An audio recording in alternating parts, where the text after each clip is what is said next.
Welcome to inside edge. కొడితే కొట్టాలిరా six కొట్టాలి, ఆడితే ఆడాలిరా రఫ్ ఆడాలి, బాటేదైనా కానీ నువ్వు ముందుకెళ్ళాలి, పోటీ ఉన్నా కానీ గెలుపొంది తీరాలి, ఈ చరిత్రలో నీకో కొన్ని పేజీలు ఉండాలి. అప్పట్లో ఉమ్మడి ఆంధ్రప్రదేశ్ను ఓ ఊపేసిన ఈ సాంగ్ గుర్తుందా?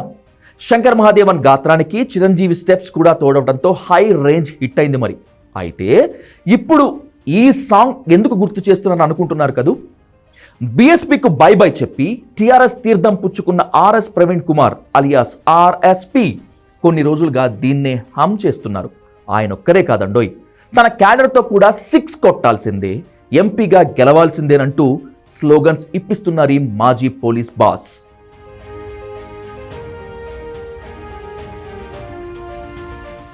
ఇంకా 7 ఏళ్ల సర్వీస్ ఉండగానే వాలంటీర్ రిటైర్మెంట్ తీసుకొని పాలిటిక్స్లోకి వచ్చారు మాజీ పోలీస్ బాస్ ఆర్ఎస్పీ. గురుకులాలకు హెడ్గా మంచి పొజిషన్లోనే ఉన్నారు. స్వేరలతో ఆకాశానికి ఎత్తేయించుకుంటున్నారు. అన్నింటికీ మించి 7 ఏళ్ల సర్వీస్ ఉంది.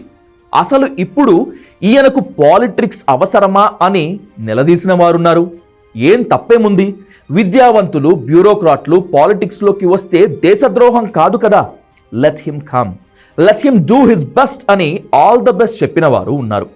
విమర్శలను పట్టించుకోలేదు, పొగడ్తలతో ఆగిపోలేదు. ఆర్ఎస్పీ బీఎస్పీలో జాయిన్ అయి తెలంగాణ అధ్యక్షుడిగా ఎంట్రీ ఇచ్చారు. ఆ తర్వాత మునుగోడు, హుజూరాబాద్ ఉప ఎన్నికల్లో ఫలితాలు తీవ్ర నిరాశపరిచినా వెనకడుగు వేయలేదు. ఇటీవల తెలంగాణలో జరిగిన సార్వత్రిక ఎన్నికల్లోనూ సిర్పూర్, కాగజ్ నగర్ ఓటర్లు రిజెక్ట్ చేసినా సరే పాలిటిక్స్లోనే ఉన్నారు. ఇదే తరుణంలో ఆర్ఎస్పీకు రహస్య ఎజెండా ఉందని విమర్శించిన వారు ఎందరో. ప్రవీణ్ కుమార్ కేసీఆర్ వదిలిన బాణం అంటూ బహిరంగంగానే దండెత్తిన వారు ఉన్నారు. డిఎస్పీ ప్రెసిడెంట్ విశారదన్ మహారాజ్ అయితే ప్రగతి భవన్ గర్భానికి పుట్టిన వికృత శిశువు ఆర్ఎస్ ప్రవీణ్ కుమార్ అంటూ విమర్శల డైనమైట్లు పేల్చారు. ఇదే తరుణంలో బీఎస్పీ బీఆర్ఎస్ పొత్తు అంటూ కేసీఆర్ నివాసానికి బొకే పెట్టుకు వెళ్లారు ప్రవీణ్ కుమార్.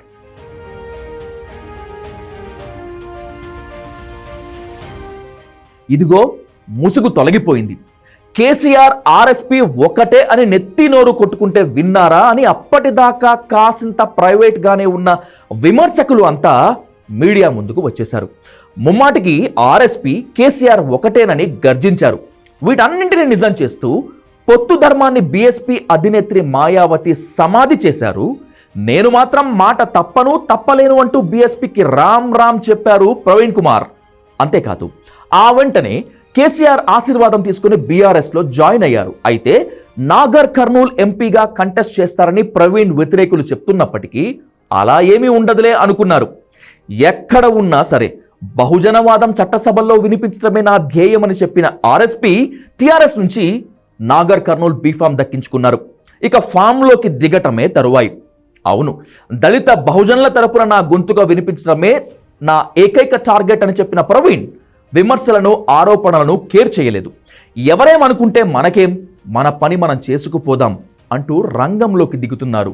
అందుకే నాగర్ కర్నూలు నుంచి కంటెస్ట్ చేస్తూ గెలవాల్సిందే, గెలిచి తీరాల్సిందే, చరిత్రలో మనకు ఒక పేజ్ ఉండాల్సిందే అంటున్నారు ఈ మాజీ పోలీస్ బాస్. మాదిగ సామాజిక వర్గం ఓట్లు ఎక్కువగా నాగర్ కర్నూల్ పార్లమెంట్ నియోజకవర్గంలో ఉండటమే ఆర్ఎస్ ప్రవీణ్ కుమార్ ధీమాకు కారణం. కాంగ్రెస్ తరపున బరిలోకి దిగబోయే మల్లు రవి మాల సామాజిక వర్గం కనుక సోషల్ ఇంజనీరింగ్ వర్కౌట్ అవుతుందనేటువంటిది కేసీఆర్, ఆర్ఎస్పీల స్ట్రాటజీ. అయితే ఆలంపూర్ మాజీ ఎమ్మెల్యే సంపత్ కుమార్ను కాంగ్రెస్ హైకమాండ్ బుజ్జగించింది. నిన్నటి వరకు ఉప్పు నిప్పులా ఉన్న మల్లు రవి, సంపత్ ఇప్పుడు ఒకటి కావటంతో, అలాయ్ బలాయ్ తీసుకోవటంతో నాగర్ కర్నూల్ పార్లమెంట్ ఇప్పుడు ఎవరు గెలుచుకుంటారనేటువంటిది పొలిటికల్ వర్గాల్లో ది మోస్ట్ హాట్ టాపిక్.